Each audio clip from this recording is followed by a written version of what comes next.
What's going on, everyone? Every week I plan to say something different and then I say the same four words. Anyway, welcome back to the Unqualified Film Bros podcast, presented by We Don't Have a Sponsor Yet. We're talking about Bullet Train tonight, the new action-packed comedy, a little bit of mystery. Brad Pitt, Joey King, Aaron Taylor Johnson, Brian Tyree Henry, Bad Bunny, so many others. Really a stacked cast, plus a whole bunch of cameos that we'll get into. I'd say, what'd you guys think? As per usual, but Ben just walked out of the theater into this episode. So, Benji, let's kick it over to you to start. Rapid reacts.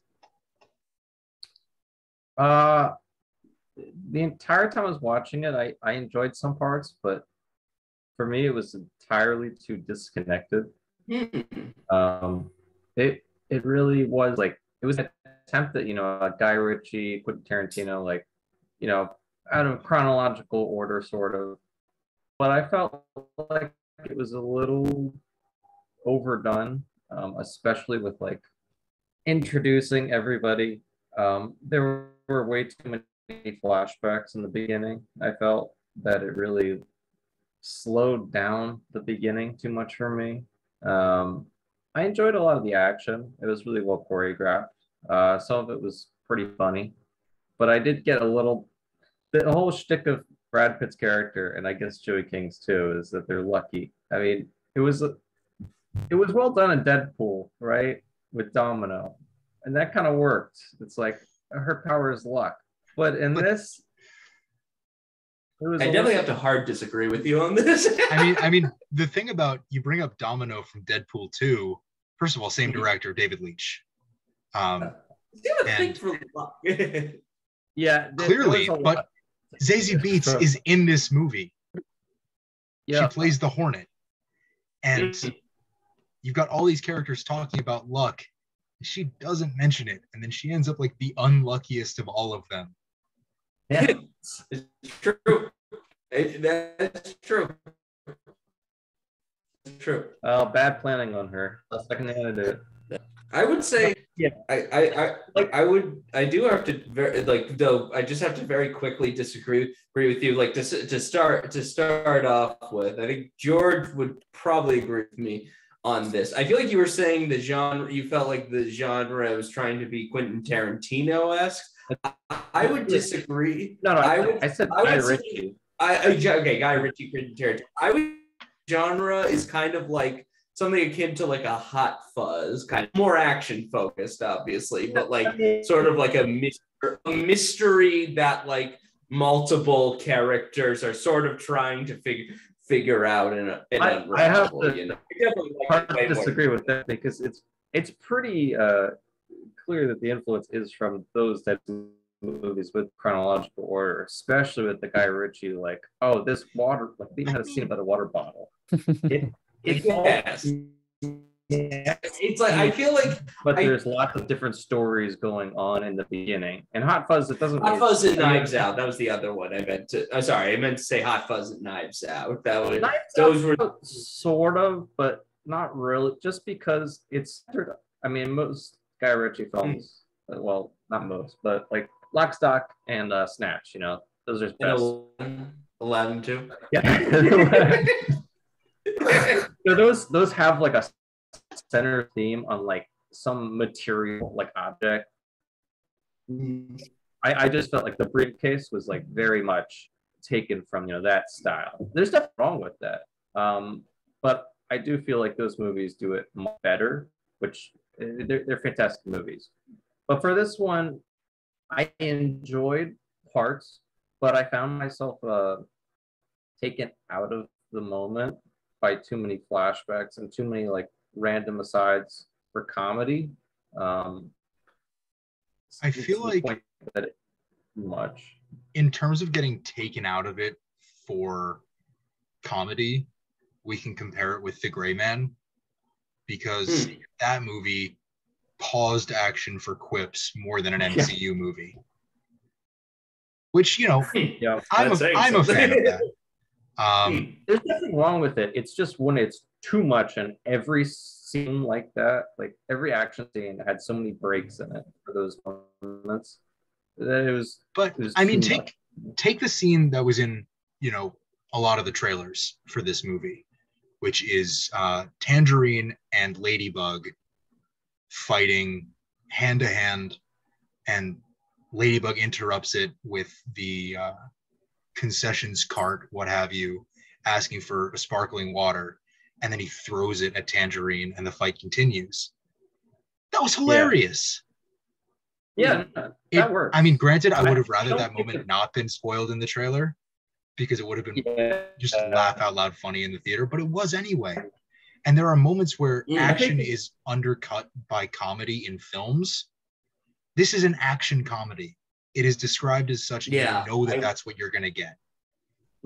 I definitely agree with that. I feel like I honestly feel like the tone was played very well throughout this movie. So like the thing is, this movie was not what I was expecting. I was expecting like basically a straightforward action movie, a la something like the raid, you know, like just straightforward action with like that's a genre of film I love. But I feel like this one was, again, I feel like it honestly balanced comedy well, where like I honestly personally felt that like the character stuff, like all the character works and like humorous aside, I honestly felt like it raised the story up and made it better. You know, I mean, it got a little like there were some parts where it got a little too much. I can give that, but I feel like on the whole it was really solid. Like, you know, like Lemon's thing with Tom, was it lemon or tangerine? Lemon like lemon.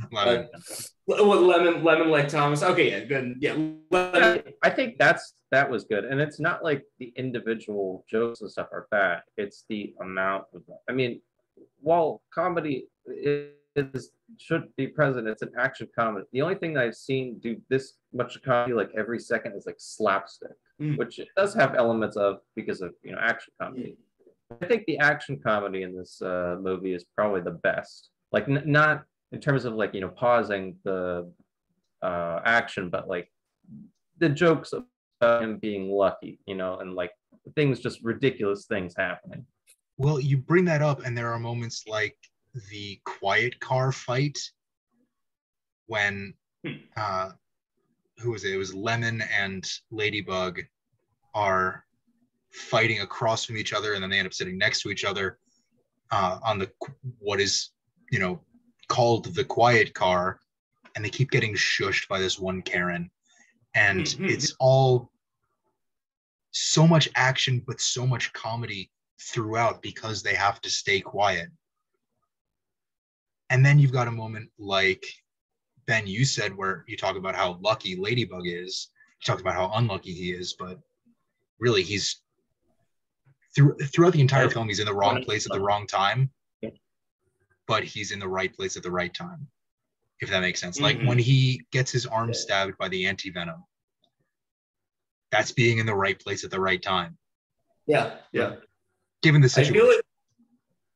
I do like that sort of like dichotomy that his character is going through. Yep. Like I understand finding it overbearing, but I honestly mind like Brad Pitt's one. I minded when it like Joey King's character was like, I'm just lucky. It's like, okay, all right, now it's too much for me.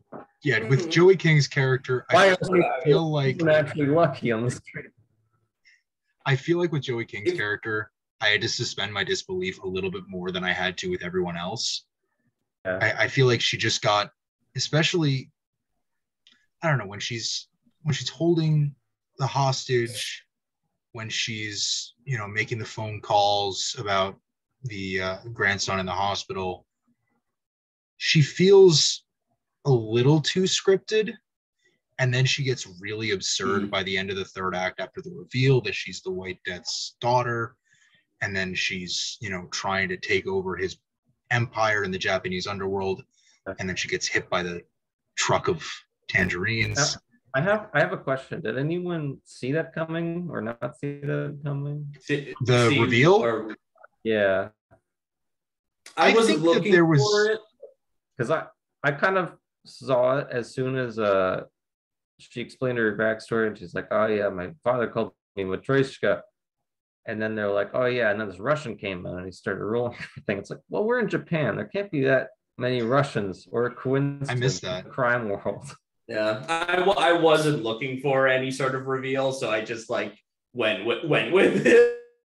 I was very akin to. It reminded me a lot of when Selena Kyle in The Batman reveals that Carmine Falcone is her father. It was like, oh, like Declan just said, I wasn't looking for that, but yeah, I guess it makes sense. Yeah, and that could explain some motivation here. It fit more for me just because I don't know why, but I sort of saw it coming with the White Death son, and then her complaining like, oh yeah, they called me Little Prince because they wanted a boy. Like, okay, I see what's happening here. But yeah, no, I thought that was fine. I think it's tough to like point out any problems with the film. My only problem is there's too much of everything, especially characters too. That I understand. Going on, especially in the beginning. When people start to die, it like dies down, and you can really zoom in. But there was a lot of like screen time, which I get. Like the wolf and the hornet, and all of them are connected, but there was a lot going on. Yeah, like I honestly appreciate them going for the like intricately wound, like every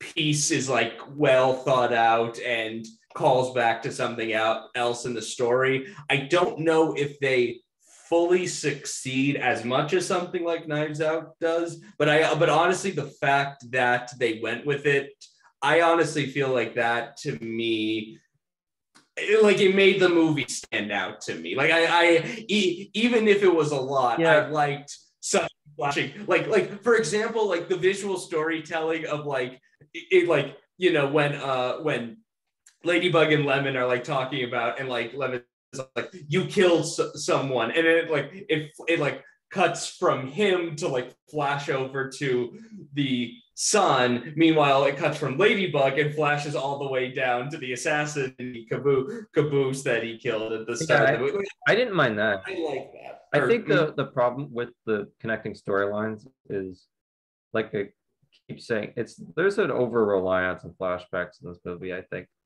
to a detriment of the film, which is like that you're trying to show what happened, but it is a crux when a filmmaker uses like 10 flashbacks, especially flashback for each character, flashback for this, even a flashback for the damn fucking water bottle. It's too much. And I also got the water bottle. So one of the things that I thought about that, throughout today and when I came out of the movie, was just that think about the setting and think about where we're taking the story. It's on a bullet train in Japan, right? And if we're going to be kind of blunt, bullet trains and train travel in Japan is notoriously precise. It's notoriously exacting. And I think part of the thing that I actually liked about the disconnected storylines was that it was not precise at all. Was that, there was this perception, especially with Joey King's character, that everything was planned out. Everything was, to George's point, to steal his words, scripted. But she wasn't the one that actually was calling all the shots. She wasn't the one that was actually moving the story forward. There wasn't really a central character that was doing that. It all was interconnected. Somebody was moving the story forward at a different point without multiple other characters knowing that. And that's why I liked the disconnected storylines. That's why I liked sort of the imprecision of it, because I think it worked. There was always something moving, always something happening.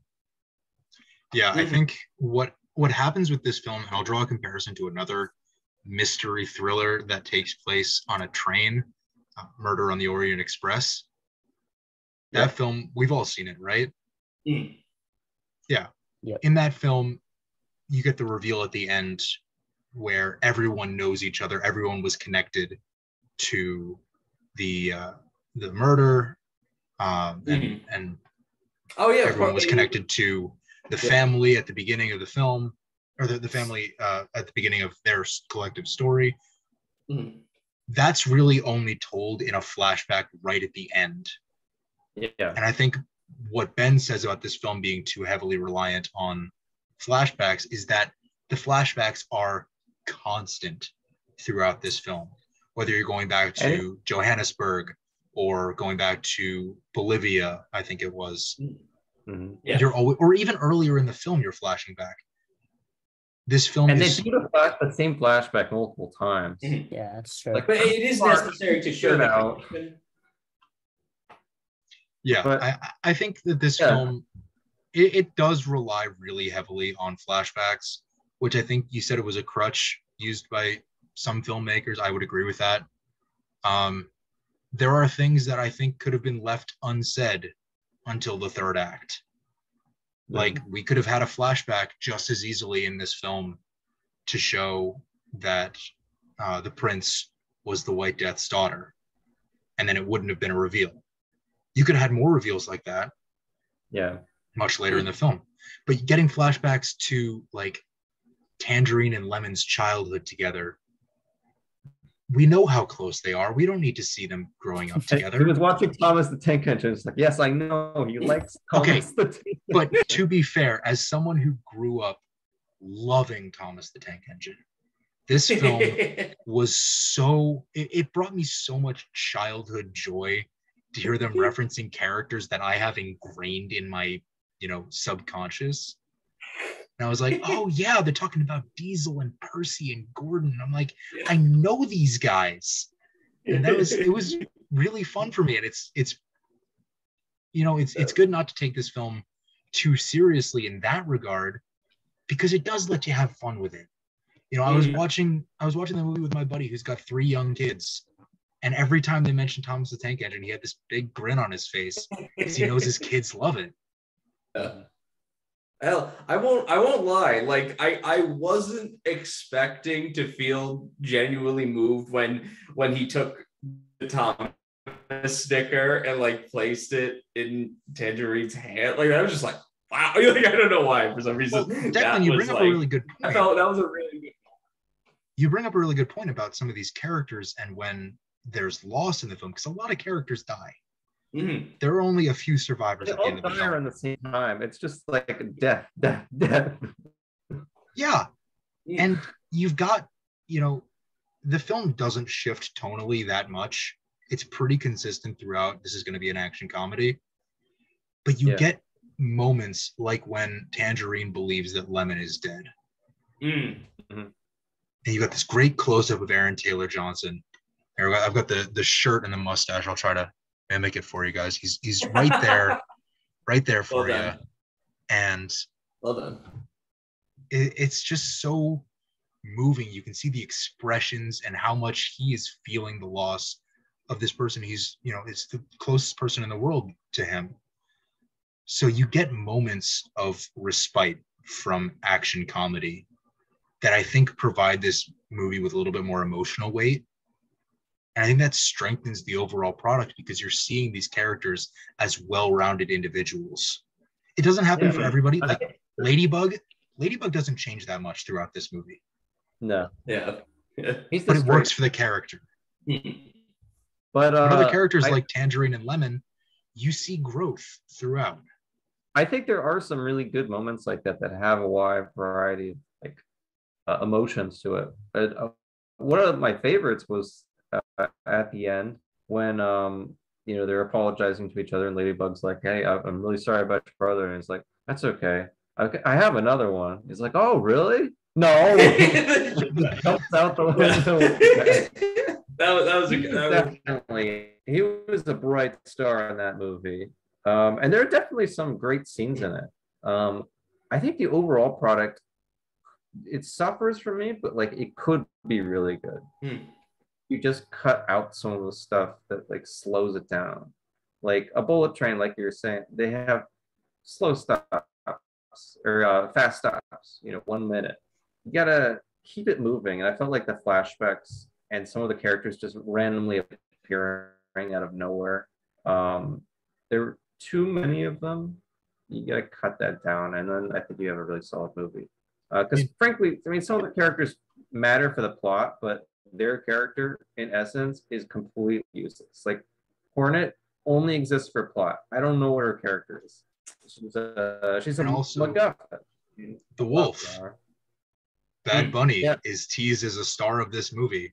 Yeah, the wolf is. He's more present in a flashback than he is in the current timeline of the film. Yeah. I was a little surprised when he just died. Like it was so funny. It was. I like it was great, but it was sort of like oh, he actually is dead. Like, it was brutal, just snapping his neck on the MacGuffin briefcase. Mm-hmm. Yeah, that was a little rough. Yeah, I mean, this film. Oh, go ahead. No, just and all. I just gonna say also like I liked it. Like there are a lot of like brutal deaths in the film, and I think it worked. It worked for me, you know. Yeah. Anyway, sorry, I had no point to make as so. I want to talk briefly because we've talked about some of the cast members so far. I want to talk about these cameos. Because there are 4 that I really want to bring up real quick. All right. The biggest is Michael Shannon as the White Death. Yeah. Yeah, because I was gonna say, is that he's a cameo / character? I guess minor role appearances. So yeah, we'll count Michael Shannon because I want to talk about him here. I definitely agree. But then also Channing Tatum, Ryan Reynolds, and Sandra Bullock. Like I almost feel like when Channing Tatum showed up for me, I was like, oh, that's a really fun cameo to have. And then he came back later on and was like, oh yeah, call back to just what happened a few minutes ago. And then you get in really, really short order, Ryan Reynolds, you get Michael Shannon, Ryan Reynolds, Sandra Bullock. And it's like, oh, this is just loaded with cameos. And I was like, am I watching a movie or am I watching actors together? Because like seeing especially Ryan Reynolds and Sandra Bullock, and to a certain extent Michael Shannon, it kind of took me out of the movie for a second. Like especially Michael Shannon, actually. I was just like, yeah. I was telling Max before you guys hopped on. I was like, I couldn't quite read who he is because, again, I've seen Knives Out so many times that I'm used to seeing him with short hair and a beard. But like, I couldn't quite peg who he was, and then I zeroed in on the eyes, and I was like, wait a minute, that's Michael Shannon, huh? And then I was back into the movie. And then Ryan Reynolds was Carver. I was like, oh, is this like a Deadpool movie now? And then Sandra Bullock, and I was like, is this The Lost City, which I haven't seen? I like the Ryan Reynolds one because it's a nice callback to Deadpool too. Yeah. Plus, I will also give the Ryan Reynolds cameo this, and I defending it mainly because I did laugh out loud when it happened. Because I did too. Yeah.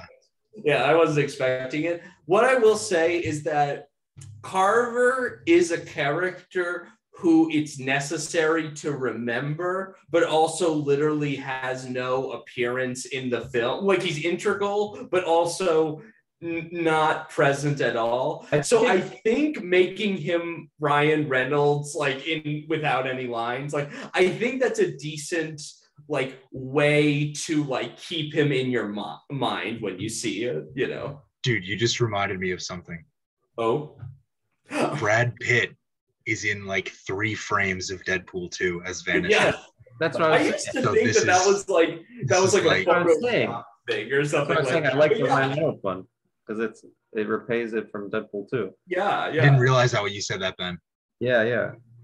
That's a wink at the audience. I like that. And David Leitch directed both really films, good. so. And also Ryan Reynolds is great at just playing the anonymous asshole. Yeah, exactly. He's like, even just from just the look, you can tell he's an asshole. I think because of how important he is versus, I like what you were saying. It works to have him. But it really is funny just to have that cameo. You kind of need that cameo because if you don't know who Carver is, the end is like, who's Carver? Yeah, it's like Carver? Yeah. He mentioned once at the beginning of the film, and then not again until the White Death says that he wanted him on the train. And that's another comparison I made to Murder on the Orient Express. You've got somebody behind the scenes, whether it's someone on the train or someone elsewhere, somebody's pulling the strings to get all these people in the same place at the same time. And I think that works really well for this story. But, the disconnected nature of the first act sort of separates them a little bit. The second act, I have no notes on the second act when they're all, interacting with each other and crossing over, and you go from one story to the other just as someone walks through a shot. The second act is tremendous. And then the third act gets a little CGI heavy with the bullet train going through the town and blowing everything up, and green screens and all that. But I think that this film really works in terms of bringing its characters together in an organic way that then is revealed to be something orchestrated. And I liked the way that was presented. I agree. I do.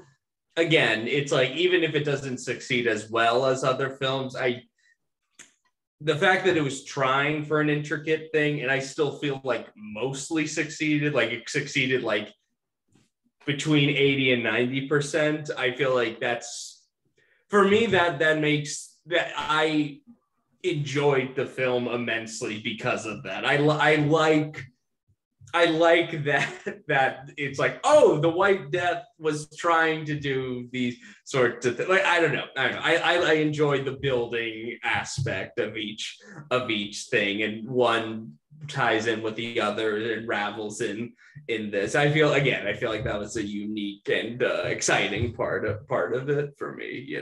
Even if I couldn't follow all of it, because justifiably there is a lot, and it can, I think probably if I could have like trimmed down like one, I don't know which character, but like one more character, maybe that would have been the right number of characters to plot threads. I don't know. Well, I think one way that you could coalesce, Declan, is if you eliminate the father and just have the elder, played by Hiroyuki Sanada, have that character be the hostage throughout. That could have been a way to consolidate the cast. I don't know if I would agree with that creative decision, because I think the character of the father really works for this story. And I love Sanada. And again, Hiroyuki Sanada, huge part of the third act. Not reveal, but like his like stepping on stage, kind of. I enjoy that. It was a real like, oh shit, kind of thing for me. It's always fun to see him as a guy with a katana. He is pretty good at that. It was fun to see him as a guy with a katana after Avengers Endgame, when he gets his ass kicked by Jeremy Renner with a katana. Fucking whitewashed samurai is just as bad as the last samurai. I mean, you talk about whitewashing. This is based on a Japanese novel where all the characters are Japanese. Oh no! So you've got Brad Pitt and Aaron Taylor Johnson that is fronting this cast. Joey King fronting this cast. That is something that I found a little weird. Is for all the Japanese influence, if things are in Japanese, you've got like pop songs that are partially in Japanese.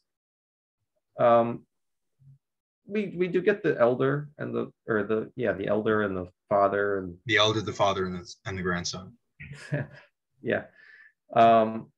But they're important to the story, but we don't get to see them very often. They don't get to shine. No Japanese person gets to shine in this movie very much. The elder sort of does at the end, but like I would say the elder and the father are pretty good. I don't disagree with you, but I will say I do feel like they have real presence in the story. They do have real presence. It's more they don't get to be a part of the fun.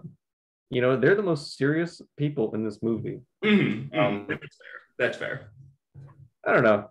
It would have been fun to see, you know, a Japanese person who was having as much fun as everyone else in the film. It was a good. You've seen the critical and commercial success of Asian-centered and Asian-fronted films. Crazy Rich Asians, outstanding film. Shang-Chi and the Legend of the Ten Rings. It's a Marvel film, but it's still largely an Asian cast. This film could have been Parasite. Won Best Picture with an all Asian cast. Yeah. So this whitewashing is a problem that goes deeper than Bullet Train in Hollywood. And it goes for so many different marginalized communities. But I mean, this film, as much as I enjoy this film, I would have enjoyed it as much, if not more, with a more representative cast.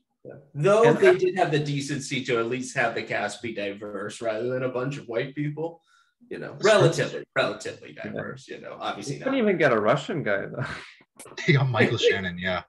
Yeah. I mean, at least get us like Dolph Lundgren. Also not. Yeah, I was expecting like, I don't know, Mickey Rourke or just like somebody who passes Russian. Wait, Chip isn't here, but I'm going to say his favorite line anyway.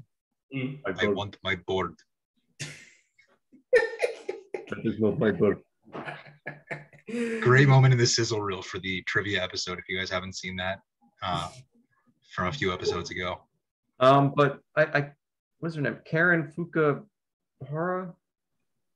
I'm blanking on her name. She's who was it? The female in The Boys. Oh yeah. Haven't seen the show. Yeah, I only tried to get that one. What's her name? Oh my gosh, why am I blanking? Yeah, Karen, you could let me get it right. Yeah. No, oh my god, I'm so mad at myself that I cannot think of her name right now. Oh yeah.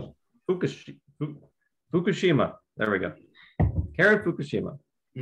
But I was hoping to see more of her. She's great in The Boys. And she's literally only there to sell water and I did not realize that was her. I will say it is a funny gag too much. I would have liked to see. It would have been a great twist if she were one of the assassins. True. Arguably, it's the same twist as what the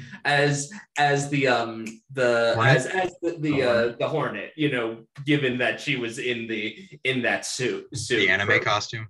Yeah, exactly. That I think that it's arguably a similar twist. Yeah, you're right. But you aren't wrong. That would have been cool to like see her, you know, use some of the stuff she's done in The Boys and in Bullet Train, like the fighting and But yeah. The other thing that I wanted to ask is, I think there were a few of these, but one of the ones that I really remember is like just a random cut to something when he puts on the glasses. It's like I don't even know what he says, what they're called. But then it goes it's like non glasses, but then like quickly cuts to like a commercial for it, and then like quickly cuts back. Do you remember that? Yeah, they did like the anime, like just giving the name of the animes. Yeah. Oh, when they're putting the glasses on the White Death's son. Those glasses. I saw that, like, I get that it was for comedy, but I literally like stunned me for a second. It was just so out of nowhere. I was like, what? It's like you're watching an episode of WandaVision. It's necessary to fully establish what is this thing that I would have rather than after that happened, I was like, I would have much rather than just said a comment like, oh, you don't know what this is, than flashbang me with a commercial for an anime. I think it was okay. I think it was an okay joke, kind of, just in like in terms of like the sheer contrast of things. But yeah. I guess it was just a little too out there for me. That's fair. Yeah. Did anyone else get Romeo and Juliet vibes from Tangerine and Lemon? Yes. I was wondering if they were supposed to be like. I feel like it's ambiguous. Not in a romantic way, but Mhm. in the way that their fake death and death were orchestrated. Oh, that's a good point. Oh, that I didn't even think about it. That's way. exactly what I was thinking. I mean, Yeah. obviously it wasn't romantic. They're brothers. Like that's what their love is. And I think I was thinking it mostly when uh Lemon was wait, which one was Lemon? Lemon Lemon was the Brian Tyree Henry. Yeah, Thomas okay. the Tank Engine. Yeah. Okay. So it was when we thought, or when Lemon was actually sitting next to a dead Tangerine, and was about to give him the Thomas the Tank Engine sticker. And I don't know what it was, but that was the exact thought that came through my mind. It was like, we just got Romeo and Juliet, didn't we? Yeah. Because you see, it's supposed to be a bit of an influence. You see Lemon die. He gets shot in the chest. And yes, they do set up the bulletproof vest in a really, really slick way. And once it was revealed that he was wearing the bulletproof vest, I was like, oh yeah. Yeah. Oh, that was really well done. Yeah. But then, obviously he and the father are both revealed to be alive in short order. And then you have Lemon asking, oh, where's Tangerine? And you've got, the flip side of Tangerine's powerful reaction to presuming Lemon's death and then dying. And you see Lemon's reaction to his brother dying. And obviously things don't end the same way for Lemon that they did for Romeo and Juliet. But this isn't a tragedy. Yeah.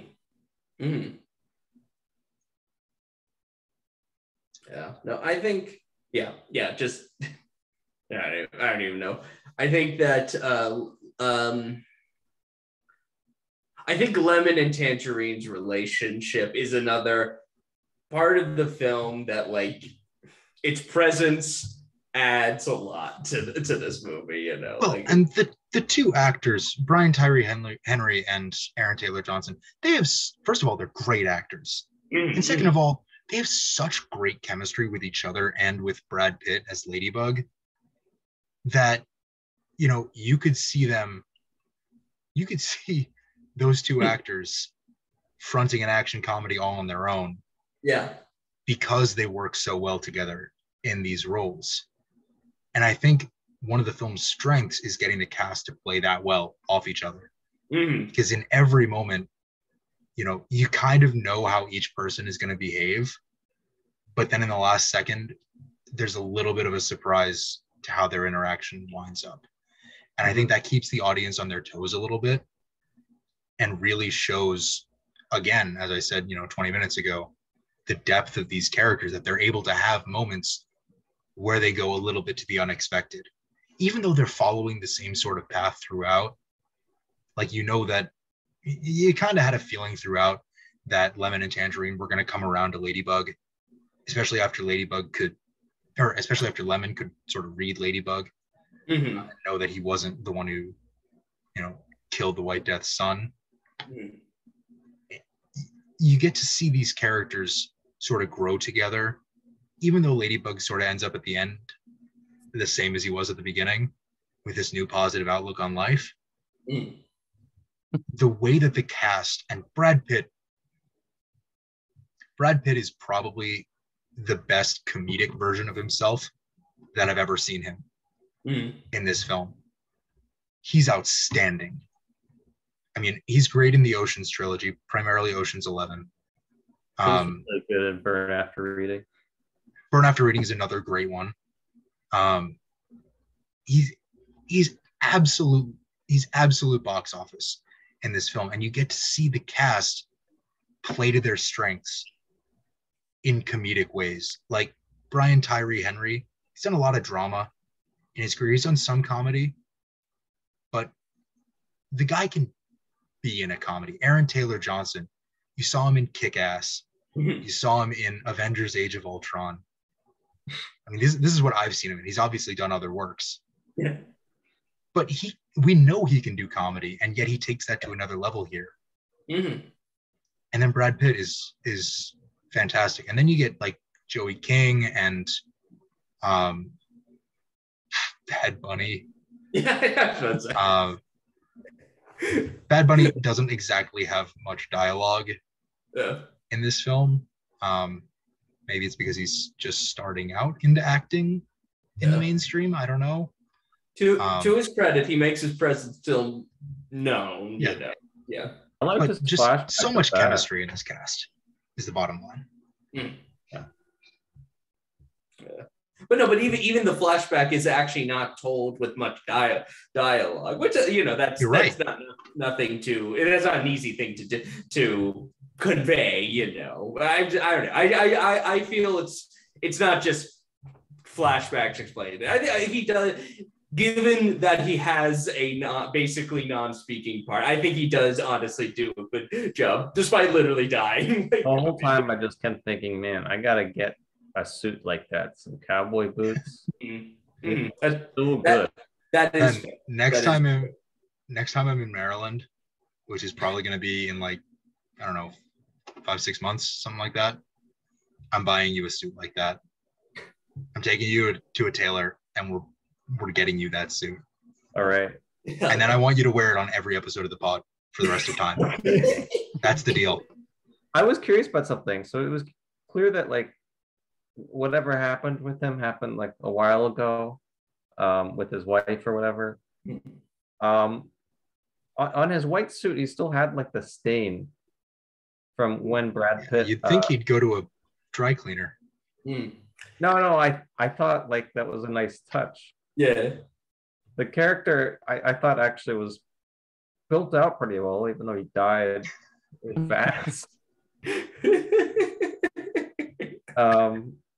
But yeah, I actually noticed that and I really liked that. I noticed that too. That was a good touch.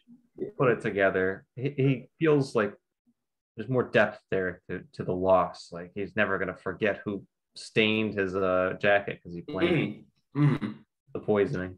Never mended it, after. Yeah. Oh, speaking of the poisoning, I had an issue. Okay, was it with the snake? Yeah. Oh, very poisonous snake. Very poisonous. Is anyone eating it?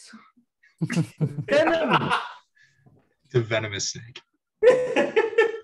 Yeah, you would think on a however $1 million movie, someone would get that right. They didn't have a language checker. I guess, but the language was in English. I feel like they translated. No, like the semantics. You know what I meant. I haven't been more devastated since I saw Guardians 2 on Better Call Saul, a show that takes place in like early 2000s, a coffee maker whose models from the early 2010s, like 0 out of 10 show now. Can't recommend. I mean, historical inaccuracies. Harry Potter and the Half-Blood Prince, the opening sequence features a bridge that was built in like the early 2000s. The movies take place in the 90s. Game of Thrones had a Starbucks cup. Game of Thrones also had Ed Sheeran and Noah Syndergaard. So I mean, yeah, but that's also gold. Game of Thrones is fantasy and not actually historical. Yeah, is there a Starbucks in Westeros? Starbucks? No, there isn't. It's definitely a mistake. I'm just saying it's not a historical inaccuracy. Hey, is it a mistake or is it an anachronism? It's a mistake. It's a mistake. All right. So you guys got final thoughts on Bullet Train? I'll just quickly say I enjoyed it a lot. It very much exceeded my expectations. I didn't know much about it going in, so that obviously helped. But yeah, I really enjoyed it. Full recommendation for me. Yeah, I would say I recommend it with the caveat that I liked some parts and I didn't like others. But I did think overall, and it makes sense coming from David Leitch, and the action, very well done. Yes. Great choreography for everything. Some, like you said, there's some too much CGI at the end, but there was a lot of great scenes, really well thought out choreography, choreographed fights with Cameo. So it's fun to watch. Yeah, not much new to add. It was a lot of fun. I love the cast. I think, like George said, Brad Pitt was fantastic. And I kind of liked his character kind of being a little bit of a bumbling idiot, while also being highly competent at his job. It was just that was just kind of a charming aspect of the character. And my thoughts earlier, I liked the disorganization and sort of the weird continuity stuff, for the reasons that I laid out before. But absolutely go see it. It's a lot of fun. You'll enjoy it. It definitely is a 2 hour film. Like you feel it. It's definitely 2 hours. It's not any shorter, any longer. Yeah, it definitely fills its time. Yeah.